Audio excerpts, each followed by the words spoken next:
नमस्कार मित्रों, आप सभी का मेरे YouTube चैनल में एक बार पुनः स्वागत है। आज मैं आप लोगों को 3 ऐसे सूत्र बताऊंगा जो आपको हारमोनियम सीखने में मददगार साबित होंगे। पहली चीज़ तो आप लोगों को पेशेंस रखना होगा, क्योंकि जो लोग पेशेंस नहीं रख पाएंगे वो लोग हारमोनियम नहीं सीख पाएंगे। इसलिए आप लोगों को धैर्य रखने की आवश्यकता है। और पहला सूत्र मैं आप लोगों को जो बताने जा रहा हूँ वो ये है कि आप लोगों को कुछ बेसिक अलंकार करने पड़ेंगे, क्योंकि बिना हमें हारमोनियम के सुरों का नॉलेज के बिना हम हारमोनियम पर कोई सा भी गाना प्ले नहीं कर सकते या कोई सा भजन हम उस पर प्ले नहीं कर सकते, क्योंकि बिना सुरों के नॉलेज के तो हारमोनियम हम बजा नहीं सकते।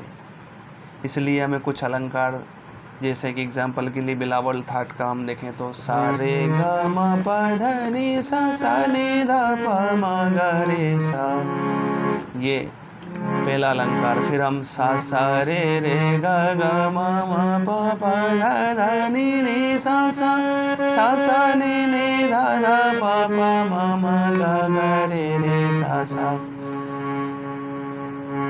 तो कुछ अलंकार हम लोगों को बेसिक याद होने चाहिए, कोई पाल्टा अलंकार, ताकि हमें सुरों का नॉलेज हो।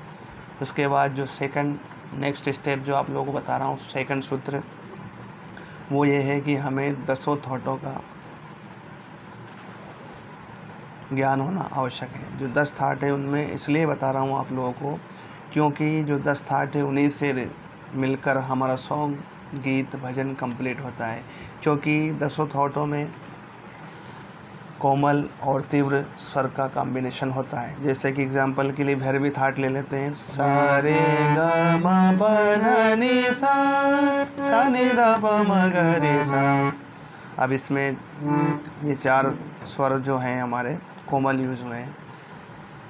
उसके बाद हम कल्याण थाट ले लेते हैं, सा रे ग म तीव्र यूज हुआ इसमें, सा रे ग म प ध नि सा नि ध प म ग रे सा। ये 10 थाट इसलिए बता रहा हूँ क्योंकि हर सॉन्ग में अलग अलग सूत्र, अलग अलग स्वर यूज होते हैं, किसी में कोमल, किसी में तीव्र। इसलिए हम 10 थाटों का अच्छे से एक स्केल पर हम रियाज कर लेंगे तो हमें आसानी से गाना निकालने में कठिनाई नहीं होगी। फॉर एग्जांपल के लिए गाना ले लेते हैं हम कोई सा भी, उसे देखिए इसमें कौन कौन से स्वर यूज हुए हैं। तुझे देखा तो ये जाना सनम, प्यार होता है दीवाना सनम, अब यहाँ से कहाँ जाए हम, तेरी बाहों में मर जाए हम।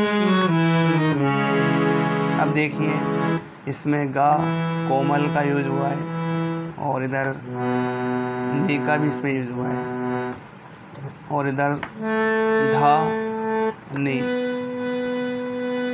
सा रे ग म प ध नि।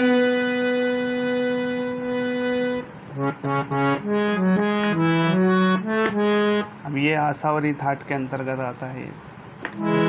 तो इसलिए अगर हमें थाट के बारे में थोड़ा जानकारी होगी तो हम गाने को ढूंढने में हमें कोई परेशानी नहीं होगी। इसलिए आप कुछ बेसिक करें। उसके बाद जो तीसरा सूत्र है हमारा, वो यही है कि हम उसके बाद सॉन्ग को प्ले करने हारमोनियम पर बैठें। प्ले करने से पहले उसे 5 बार, 10 बार, 20 बार या उससे ज़्यादा भी हम उसको सुनेंगे तो ज़्यादा अच्छे से वो गाना हमारे माइंड में सेट होगा, और सेट होगा तो अच्छे से निकालने में हमें कोई दिक्कत नहीं होगी। एक और सॉन्ग देखते हैं।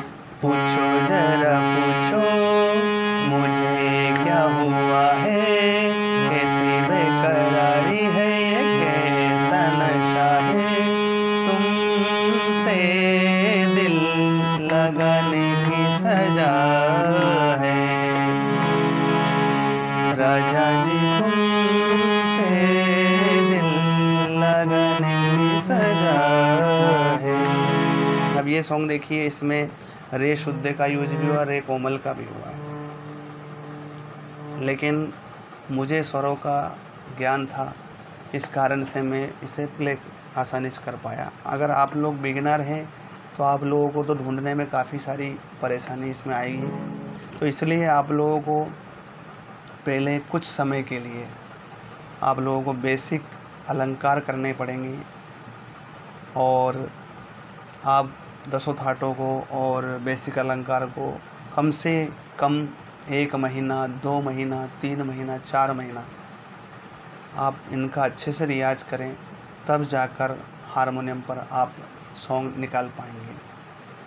क्योंकि ऐसी कोई सी भी चीज़ नहीं है या ऐसे कोई से भी गुरु नहीं है जो आपको 1 दिन या 2 दिन में आप लोगों को हारमोनियम सिखा दें। उसके लिए आप लोगों को कुछ समय तक रियाज करना ही करना पड़ेगा। ये बात आप ज़रूर ध्यान रखें। बिना रियाज किए कोई सी भी चीज़ संभव नहीं है। आप लोग जानते हैं अच्छे से कि जब बच्चा स्कूल जाता है तो वो भी एक ही दिन जाने से नहीं सीख जाता, कि एक दिन गया, एक ही दिन स्कूल में जाने से वो आसानी से सीख जाता है। ऐसा नहीं है, उसको भी समय लगता है। इसी प्रकार आप लोगों को भी हारमोनियम सीखने में समय लगेगा, लेकिन सीख जाएंगे। आप निरंतर अभ्यास करते रहेंगे।